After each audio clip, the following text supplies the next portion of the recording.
three people need to see Denise at the back: Tim Wells, Lorraine Gallagher, and Amy Thiespin. Our next presenter is Greg Scharf.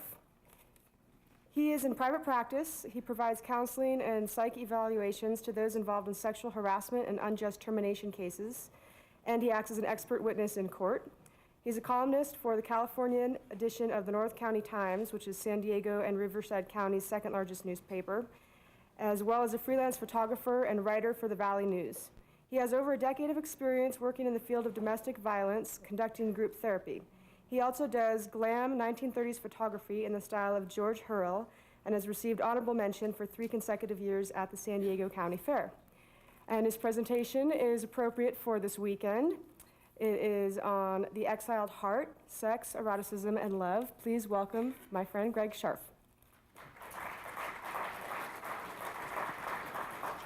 Good morning. Good morning. How many of you have read The Joy of Sex? I'm dating myself, huh? How many of you people, what Woody Allen movie was named for a popular book about sex? Yes. How many of you, who wrote The Sensuous Woman?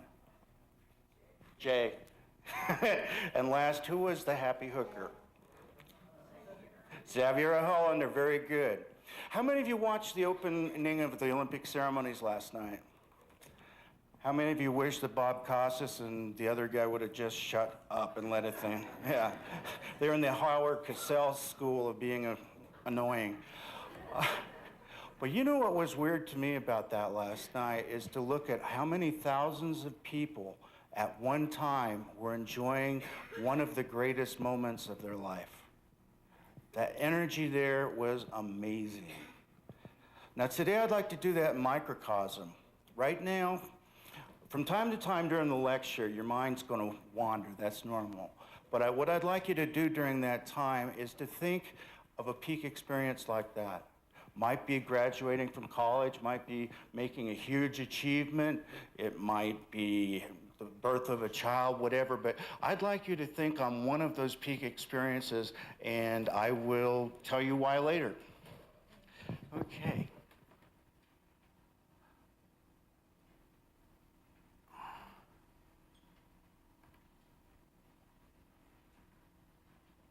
Okay, I got it.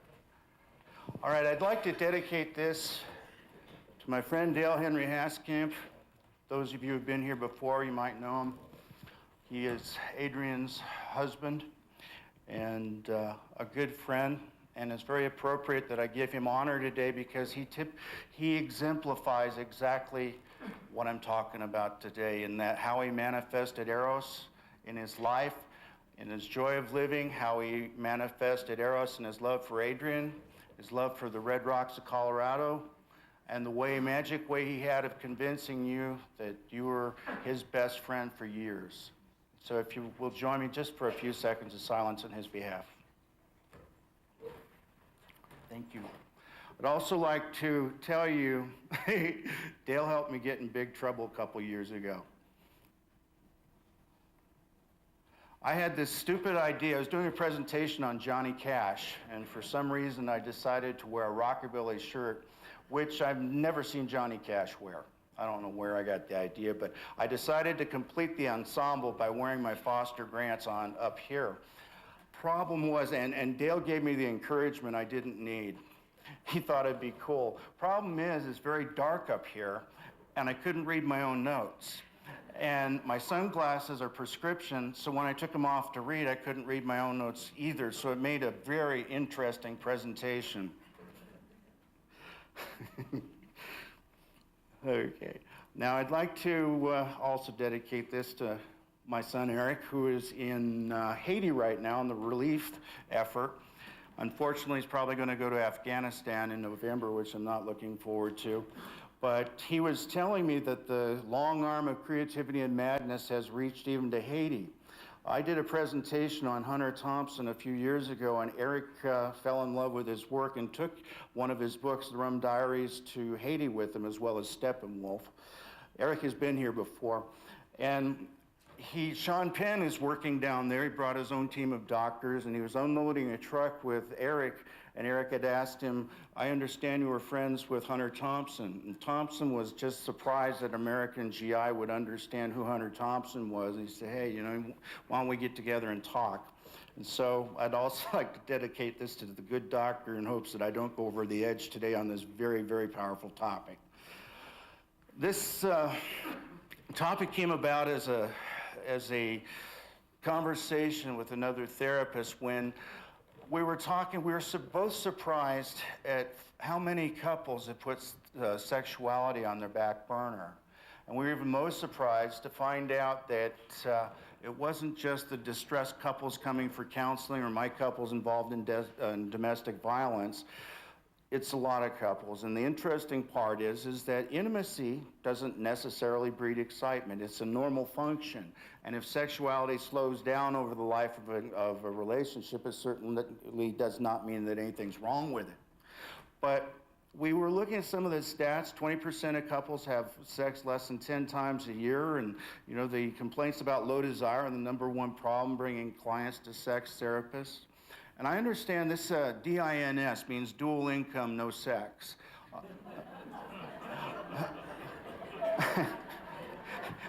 Okay, I read that this is a myth, but in my experience, it's not. We don't live a very sensual life where I live. I live in the land of red tile roofs and Chevy Suburbans. It's far enough away where people commute like an hour, even 2, to work and back. And when they get home, do they relax and have a meal with their kids? No. They stop and pick up fast food, and they take the kid to soccer, to dance, to baseball, whatever. And the idea of sitting down for a good family meal, there is an unbelievable number of people that don't do that. And so that, and those that do have what's called perfunctory sex, which is like something you do to get it out of the way. It's like perfunctory sex is like, well, what Chris Rock referred to, he says, okay, go ahead, but hurry up, I got laundry to fold. You know? So, anyway, I want to talk about this. Who can tell me what eroticism is? Who can tell me what eroticism is? Okay.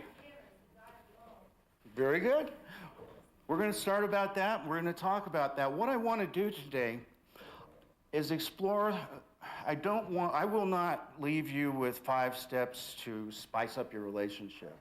That's for people like John Gray who do a really good job of it. But for today, I'd like to help you examine the relationship of love, eroticism, and sexuality to come away with a different perspective and see what that can do. All right. Okay, the benefits of frequent sex. Coming out now in the Journal of Sexual Medicine, a healthier heart, probably from the cardio. Fewer incidents of certain breast and prostate cancers. For men who have more than 3,000 orgasms, they have a 50% less chance of having prostate cancer. You know, that kind of insurance beats a digital exam any day. There's also pain relief, but because at the moment of orgasm, you release 5 times the normal amount of oxytocin, which releases endorphins, which can help headaches, which, not tonight, baby, I got a headache. Oh, let me help you. Arthritis, and even migraines, believe it or not. And it triggers release of estrogen, which can help with the symptoms of PMS. It's a reduced risk of heart disease, as we mentioned. It focused on defining it by having sex 3 or more times a week. Men reduce their heart attack or stroke by half. It results in better bladder control because you're using your Kegel muscles. A study of women said it reduced depression, and it made a difference whether or not she used a condom, and they believe, or he used a condom, because they think it has something to do with the prostaglandin released in semen.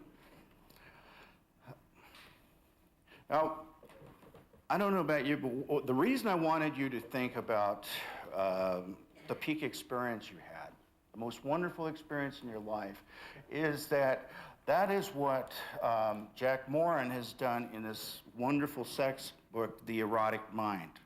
Now, most of the books I've read have been more along the lines of Masters and Johnson, getting over inhibitions, the textbook I had in college was about anatomy and physiology and certain aberrations, and it really didn't deal with sex and the psyche. And what Morin has done is take the principles of Abe Maslow, and that it's much easier for personal transformation to look at those things which are wonderful in your life and pay attention to them, similar to the Buddhist concept of mindfulness, vipassana, and rather than look at pain and malfunction and that. And again, I heartily recommend this book. It's amazing to me.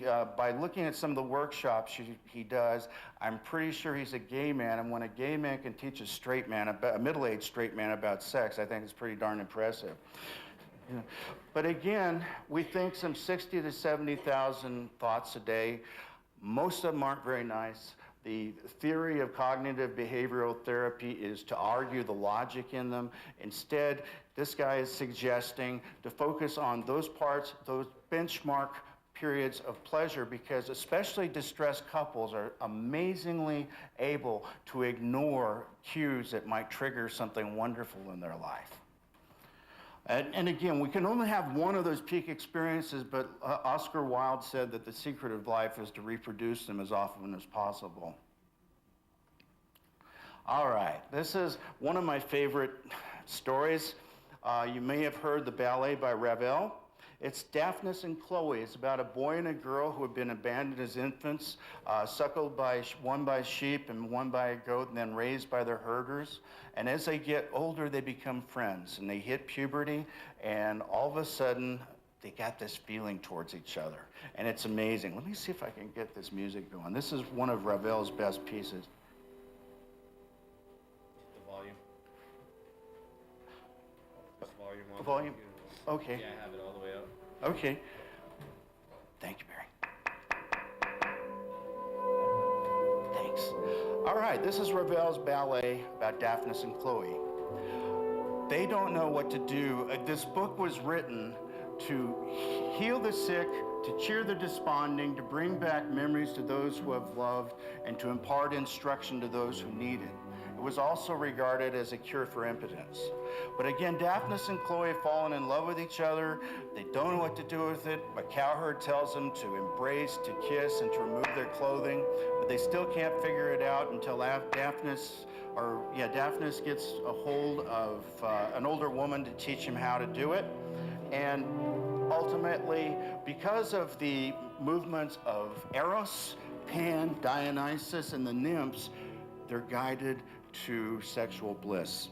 Again, the important part of this is that above the action are these gods, that this veil between the gods and human beings is transparent. And it's such a beautiful story. And again, Eros is the dominant power of the universe, that there's not a firm boundary between the two areas. Man lives in harmony with nature. Again, the book is all about it. Again, this is a 2nd century novel, Greek novel, that really is fun to read. But again, it's inspired Ravel, it's inspired Goethe, it's inspired Offenbach, and it's quite a story.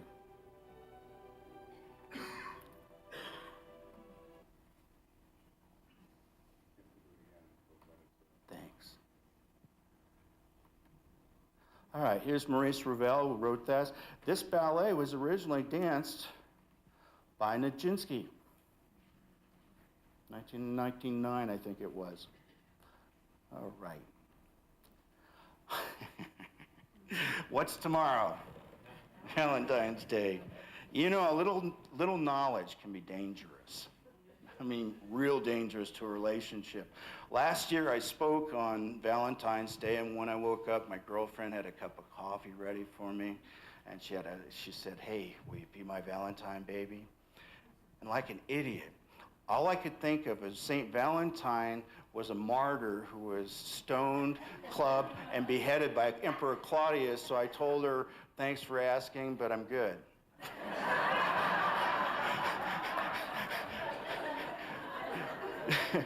Guess who's celebrating Valentine's Day by himself tomorrow?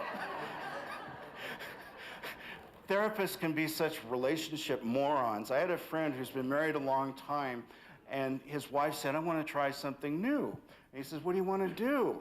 And she said, I want you to spank me. And he says, you know, I don't believe in that. He gave her a timeout.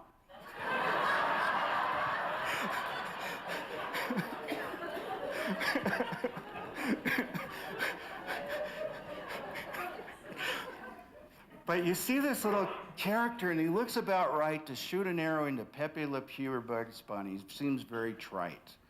But the true Eros is found on Roman sarcophagi as the symbol of everlasting life. And the arrows he shoots into you are not just arrows, but they are fiery darts, tipped with honey and gall. And in fact, they are so powerful that when Aphrodite tells him to, Aphrodite became very jealous that Psyche was so beautiful. She asked Eros to hit her with a dart so that the first really ugly man came along she'd fall in love with. Well, unfortunately, he ticked himself with one of his own arrows and fell madly in love with her.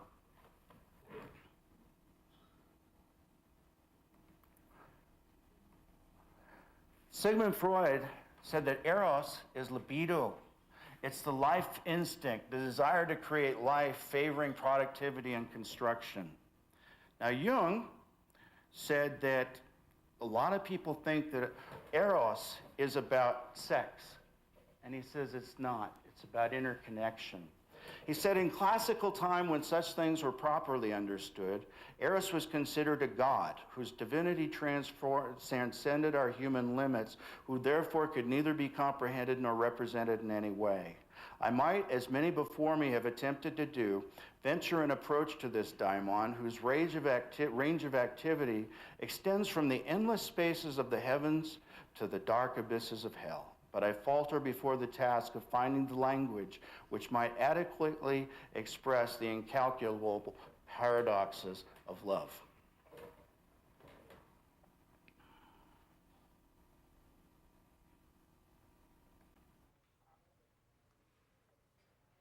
This is Eros and Psyche.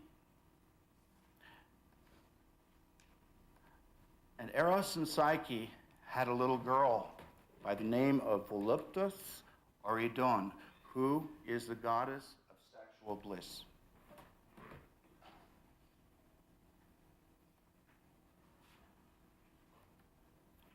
Now, this is Jungian analyst Thomas More. Are any of you familiar with him? He's incredible. He advocates an Epicurean approach to sex. To develop a sensuous personality, to look at life in general, to take time to look, to touch, to contemplate, to wonder, to listen. And he talks about the essence being good food, family, friends, home, intimacy with nature. And he says that sex should be at the heart of life. And again, he talks about perfunctory sex being the enemy of true intimacy. He does not ask us to stop and smell the roses. He asks us to look inside ourselves, to feel and experience the arousal that happens in our soul when we hear it, when we smell the fragrance. Now, here's a book as far as eating. This is a great book, actually. It's called Intercourses, A Guide to Aphrodisiac Cooking. And our real aphrodisiacs, such as chocolate, chili, pumpkin seeds are supposed to be female Viagra, believe it or not.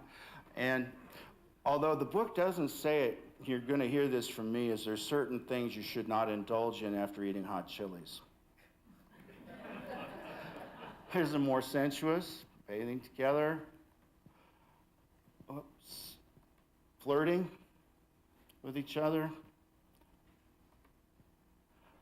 companionship, friendship, affection, delight, humor, self-transcendence, creativity, and generativity, and sensuality. Now, this goes along with what Jack Morin says. As relationships go on, one of the beauties of Viagra or Cialis is that you can replace some of that excitement phase with the companionship, with the friendship, and it doesn't necessarily mean intercourse, it means being together and enjoying each other.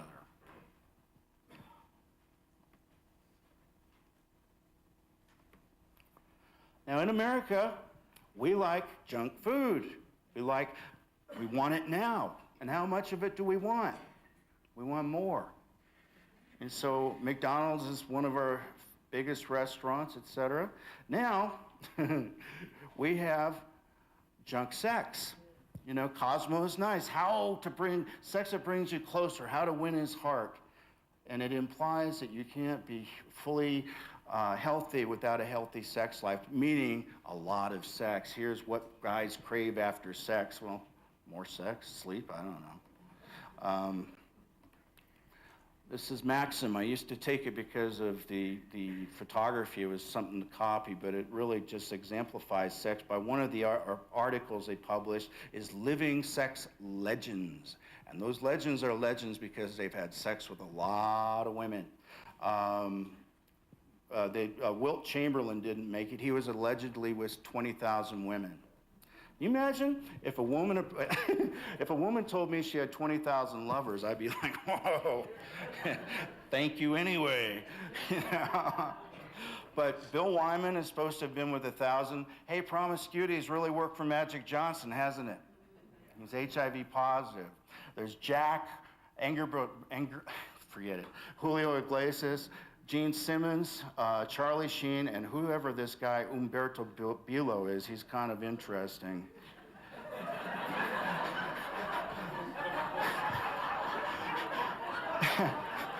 You know what's really weird? I wonder if they're using the same accounting firm that they use for the Oscars. You know, all right, baby. All right, another one. But now Gene Simmons, I can understand. He has his attributes. Charlie Sheen. Have any of you watched 2.5 Men? Very funny show, but after a while you figure and you're watching sexual bulimia where art imitates life. The housekeeper on the show said it all, that the character that Charlie Sheen plays uses women as receptacles. And it became sad to watch. Now, Charlie has that kind of life, and I understand why women want to have sex with him. He's good looking, he's funny, he's got money, he's famous, but I know his secret for a lot of women. He rents them. Charlie don't count if they're rentals. Now, ladies, if you really like bad boys, or anybody who likes bad boys, you think dark and mysterious and fun. No, as Jeff Foxworthy says, if you really like bad boys, you're going to end up on an episode of Cops screaming, "Take his ass to jail." Now here, our celebrities we used to call them stars. They were celestial, just like the gods. I don't know who got this idea about reality television, but reality is what I want to get away from. I mean, has anybody figured out what the Kardashians are famous for? You know, I've never known if Bruce Willis had actually had plastic surgery, spent too long in a centrifuge. But Errol Flynn, these stars that we have all have a sad flaw. Errol Flynn, this is, by the way, a photograph by George Hurrell, who I'm going to talk about. He's the photographer I'm really trying to copy. And I hate to tell you this, but years ago, I was newly single out of a marriage, and I didn't have a clue as to how to date. And actually, before I got married, I didn't know how to date either, because in the 70s, if a date went well, you moved in together. So I got a copy of My Wicked, Wicked Ways to see if that would help me. And unfortunately, it didn't. Number one, we had nothing in common. Without any false humility, Errol Flynn is drop-dead handsome.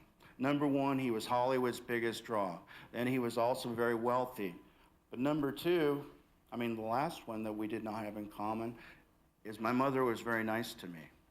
As he loved women, he was fascinated with women, but he didn't trust them. When he was a little boy, for the minor infraction, his mother put him down in the cellar for days, feeding him bread and water. Yeah, that is really abuse. And unfortunately, those demons drove him to 2 bottles of vodka a day. He had a little bit of a problem with younger women, And this is Beverly Adland at 16. Now look at the difference in that picture I showed you in Here Now. They said he was a 50-year-old man who died with an 80-year-old body. But here's Beverly Adland. She was 16, and she was with him when he died. She died in January, and her husband said that Errol Flynn was the love of her life. Now here's Marilyn. Now Thomas More said that she's the she's an incarnation of Aphrodite. And it's kind of interesting. Yes, she carried the sexuality. She was beautiful. She was voluptuous. But she was faking it. Or at least according to the transcripts of her psychotherapy sessions, she didn't have an orgasm until she got into therapy in her 30s. And yet she was a sexual goddess. And like Errol Flynn, well, she was abandoned by her father. Her mother went to a mental hospital, and she was raised in foster homes where people didn't care about her. And ironically, she could never lose the persona of Marilyn Monroe. That's Joe DiMaggio's daughter said that was one of the reasons that they couldn't stay married, because she couldn't stop being Marilyn Monroe. Now here's Jack. What woman could refuse Jack? Here's Jack at 71. He says with the sunglasses on, he's Jack Nicholson. Without the sunglasses, he's a 71-year-old man. He did say now that he's 73, it's not all that seemly to go around hustling up some action. But Jack, too, had a mother wound. He didn't know, when his mother got pregnant with him by a married man who wanted to marry her too, the mom stepped in and said, or the grandma stepped in and said, no, just go away. And Jack was raised thinking his grandparents were his mom and dad, and that his mom was actually his sister. He didn't find out the truth till at age 38, when he was being interviewed by Time magazine. What a surprise. Would that make you not want to trust women? Maybe so. But then again, he's Jack. Why are we not holding people like Jeff Bridges? You know, they've been married 30 years, happy with each other, proud of each other. Or Tom Hanks, who's been married to the same woman. Or Jay Leno. Or David Letterman. Yeah. Now, this is Ron Rolheiser. He's a Catholic theologian, and he defines Eros as the madness of the gods, thea mania. And he also said that spirituality is a successful management of Eros. Again, there is dimensions of Eros: ludens, playful teasingness, desire to have sex; philia, from friendship; agape, selfless love; pragma, where practical love, where arranged marriages happen; and then last is mania, which is the obsessive part of love, which is wonderful for a while, but then life impinges. Now I'm going to show you some of my erotic pictures. My friend Baron Woolman talks about erotica as not being explicit, as engaging the libido of the observer and taking them on a sensual journey by themselves. This is my friend Chelsea, who around Christmas time decided that she wanted me to take her picture wrapped up in wrapping paper. And I showed my age because all I could think of, remember those Kodak ads that showed the camera at Christmas time with the ad that said, "Open me first"? Chelsea wouldn't need a tag, but apparently I was not a good boy last year. Now this, what was the 7 stages of incest? Five stages of incest. This is my daughter, Chris. And it makes me it creeps me out that I shot this picture, because she's got a very sensuous personality. And once in a while I'll walk by and go, whoa, oh, that's my daughter. In fact, I saw her at a car wash about 2 months ago, when without my knowing, she changed her hair from blonde to dark black. And I walked up to her and she said, "You didn't recognize me, huh?" I go, "No, I didn't recognize. How'd you know?" She said, "You were checking me out." Like, ah! But I feel like an intruder. This one was one of the photographs that went up on the San Diego Fair this year. This is her husband, David, an intimate moment between them. He's going to Afghanistan this month. This was shot at at a venue called 4th and B. It was when the Chargers almost made it last time on stage, where LaDainian Tomlinson, some other Chargers, the Charger cheerleaders, and the mayor of San Diego. And I think this is very erotic because he's singing his heart out. He's putting all his creativity on the line for what he's doing. This are Los Lobos. I went to see them 2 weeks ago. I think they're the best band in the world.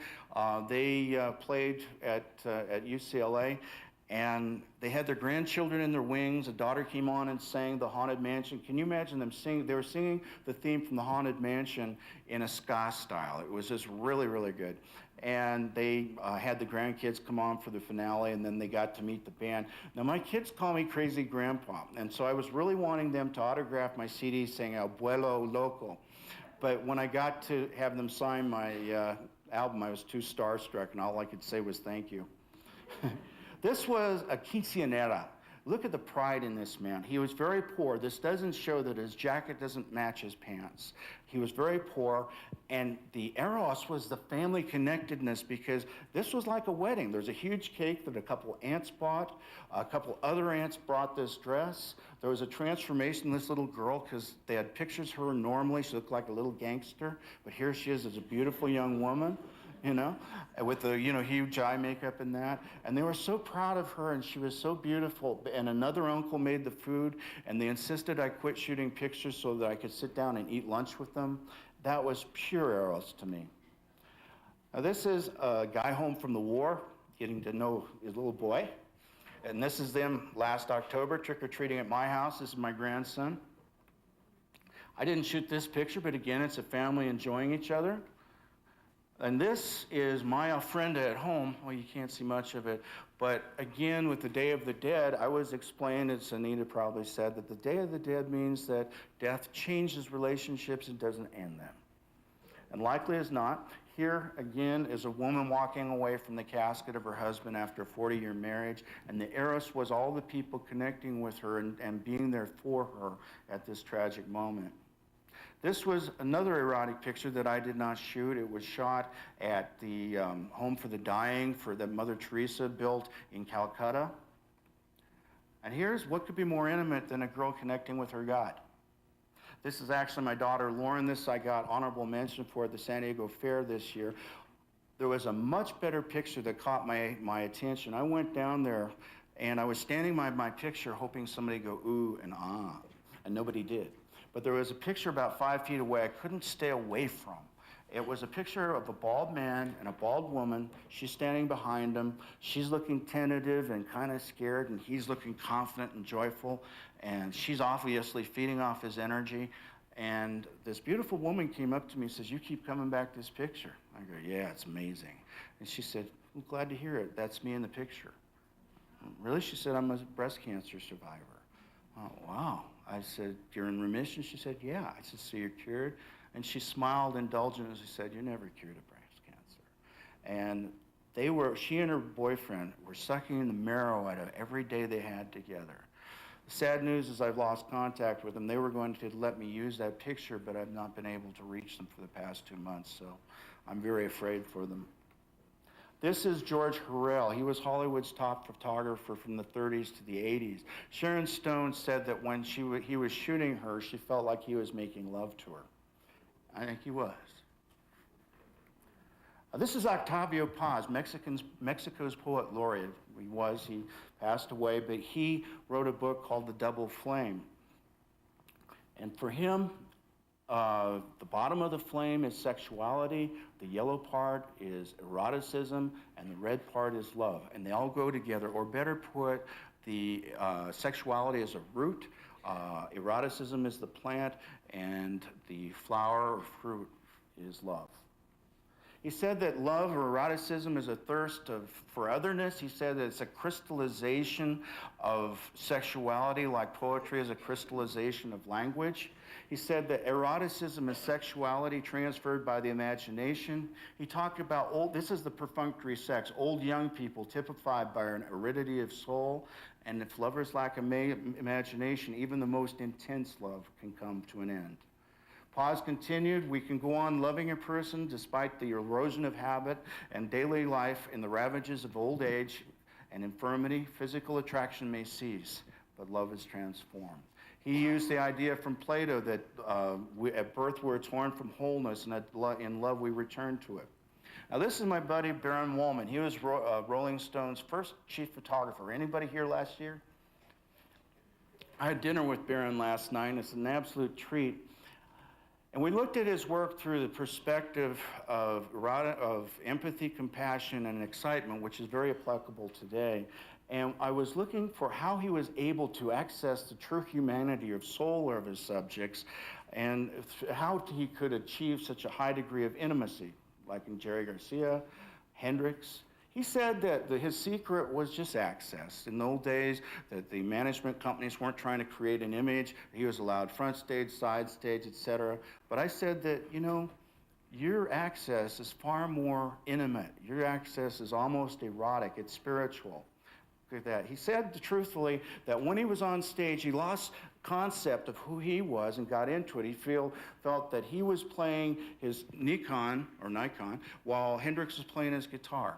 He was talking about how he felt what they were going to do, because if he waited till it got in the viewfinder, he'd lose his picture. Now, this flow that he talked about, he talked of flowing, reminded me of a patient I had. He was talking about how sexuality in his marriage is really going out the window. And I said, well, what do you want? And he talked about oral sex wasn't happening anymore. And being the therapist, I said, if you asked her, would she do that? And he said, well, yeah. I said, well, what's your problem? Ask her. He says, it wouldn't be the same. She should know what I want. No matter. At first, now I got caught in my orientation. From an Ellis point of view, I said, you're going with the shoulds. Shoulds don't work. And I said, from a cognitive behavioral perspective, I said, look, you're doing a cognitive distortion. You're expecting her to read your mind. Unfortunately, I was wrong. He was wanting her to read his soul. Now, spirituality, according to Ron Rolheiser, is a successful management of eros. Oh, before I get there, I want to tell you something that I exchanged with Baron Wolman. I emailed him and asked him, what was your secret? What was your background as far as religion goes for your spirituality? Because you have a very spiritual approach to doing it. And he said it wasn't anything about organized religion. He said, no, Greg, for me, it's about respect. Respect for another poor soul who, like me, is trying to make it through the night. That plus support for his or her self-belief. You are who? You think what? Those are your dreams? Cool, I can dig it. I mean, who am I to judge? Furthermore, I am honestly, truly interested in others, because when I listen to them and honor their opinions and ideas, from everybody I get another piece of the puzzle. The what the fuck is going on puzzle. Have ear, will listen. We all want somebody to talk to who will listen to our story without judgment. I achieve intimacy by being that somebody, not as an act, but because I truly care. People understand subconsciously that I care, and they give me intimacy and connection in return. In the end, it's not about us, but it's about the others. In being about the others, it becomes about us. Wow. Is that spirituality in a nutshell?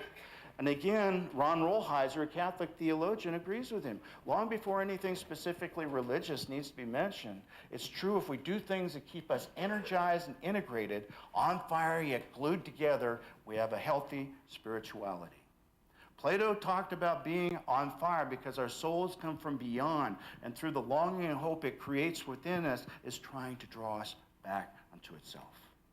St. Augustine. Now, St. Augustine was a bad boy of, the 3rd century. He, before his conversion, had a number of concubines and several wives. And I mean, his famous line was, give me chastity and give me continence, but not yet. True.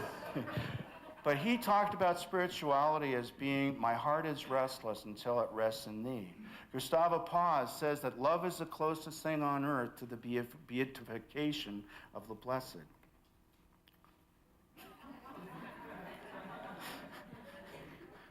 Kierkegaard said that a saint is someone who can will the one thing.